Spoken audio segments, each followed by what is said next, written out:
Alright, so this is just a walkthrough of the Chapter 5 practice tests, and there's a list of the topics we had. This chapter is about polynomials. First couple of sections were about the different operations for polynomials, things like adding, subtracting, multiplying, and then 5.2 is on different types of division, long and synthetic division. 5.3 and 5.4 were on functions and also graphing them, and then the last four sections were on different ways of solving things like factor by grouping or factoring difference of squares, and then some of the different ways that you can find zeros. So we'll just work through these problems. So this is just a brief recap on terminology. Naming a polynomial by degree means pick the biggest exponent. So this first one has the largest exponent of 5. That means it's going to be a fifth degree, so it can't be this or this. And the number of terms obviously is basically the number of things here that are separated by plus or minus signs. So it looks like there are 4 terms there, so it has to be option D. This one here, number 2, only has 1 term, so that means it can't be a trinomial, because that has 3 terms. It also can't be a binomial. And this term is being raised to the first power, n to the first. That means it's linear. If it's raised to the second, it's called quadratic, and if it's raised to the third, it's called cubic. And then after that, there's not really a name. I mean, sometimes 4th degree will be called quartic, and 5th degree will be called quintic, but a lot of times I'll just say 4th or 5th degree. Alright, this is something on the laws of exponents, so just a brief recap on that. When you're multiplying powers to different exponents, you add them, so 2 plus 3 is 5. When you're raising a power to a power, you multiply them. When you have a negative, you flip it and you make it positive. When you're dividing, you subtract the exponents, so 5 minus 2 is 3. And that's really most of them. And the other thing is anything to the 0 power is equal to 1. So if we look at this, 2 times 2, that's equal to 4.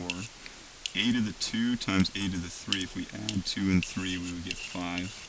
And then b to the negative 2, b to the negative 1, if you add those, you get negative 3. But again, notice that this says you can only have positive exponents, so the 4a to the 5th will stay as is. The negative exponents is this rule right here. You flip the b to the bottom and you make the exponent positive. And that is now as simplified as it gets. Okay, this one right here, number 4, let's just start by flipping it, because that whole thing is raised to the negative. So we'll flip the 3x cubed y to the negative 3 to the bottom, and we'll make that positive, raising it to the positive 1. We don't even really need the 1 right there. Okay, this almost stays as is, so the 3 stays on the bottom, the x cubed stays on the bottom. But notice this thing is negative, and it's on the bottom, so we need to flip it to the top and make it positive. And that's as simple as it gets. The 1 doesn't really matter. If there were 2, we have to multiply each thing by 2, except for the number, we have to square that. And the 1 is still up here, that's like a 1y cubed. We don't need to write the 1. Okay, this one right here, number 5, there's a couple things we can do. So this is x to the 1, and remember when we're dividing we do 1 minus negative 1. That's the same thing as subtracting the exponent, so 1 minus negative 1 is like positive 2.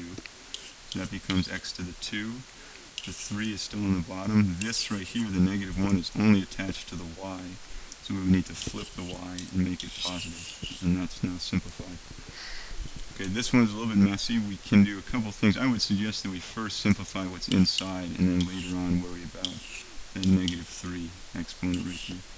So here with this 3 outside, it means that we multiply each thing inside. So u to the negative 3 times 3, that would be u to the negative 9. V to the 3 times 3 would be v to the 9. Down here we have 3 times 3, which is 9. The u to the 3 is still there. There's nothing to combine it with. This is v to the third times v to the first. And if we add those exponents, we get v to the fourth. Okay, then we can keep going with a little bit more simplification here. So we still have the whole thing to the negative 3. The 9 is still going to be on the bottom. If we subtract these exponents, negative 9 minus 3 would be negative 12. So that becomes u to the negative 12. And then 9 minus 4 would be v to the 5th, just like that. Okay, now let's simplify this one. Now at this point we may as well flip it and make it positive. And by the way, one thing that we can do before doing that is v to the 5th is up here, 9 is down here, but remember that if you have a negative exponent, you can flip it to the bottom and make it positive.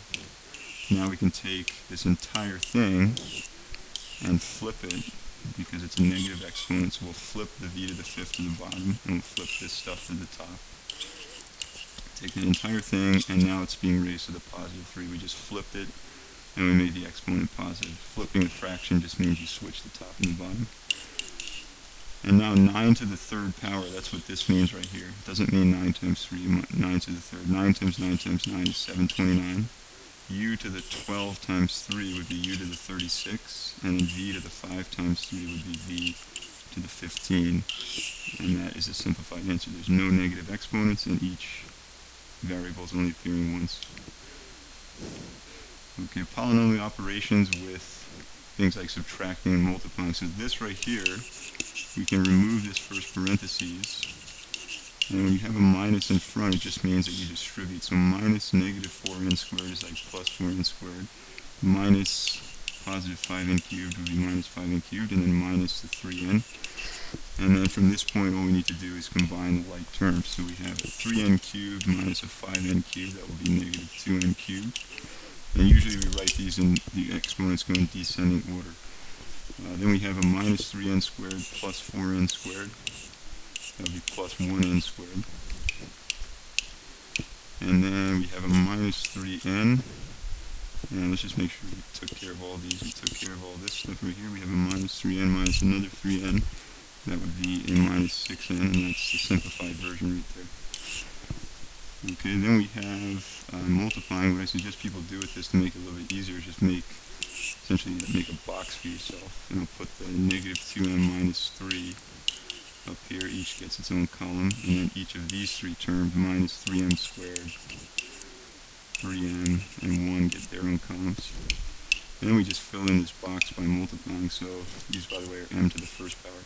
Negative 3 times negative 2 is positive 6. M squared times m to the first is m cubed. Negative 3m squared times negative 3 would be positive 9m squared. 3m times negative 2m would be negative 6m squared. 3m times negative 3 is negative 9m. And then 1 times each of these would just be the same things. Notice that the diagonals, the like terms line up on the diagonals, so now we can simplify that. We still have the 6m cubed, that doesn't have a like term.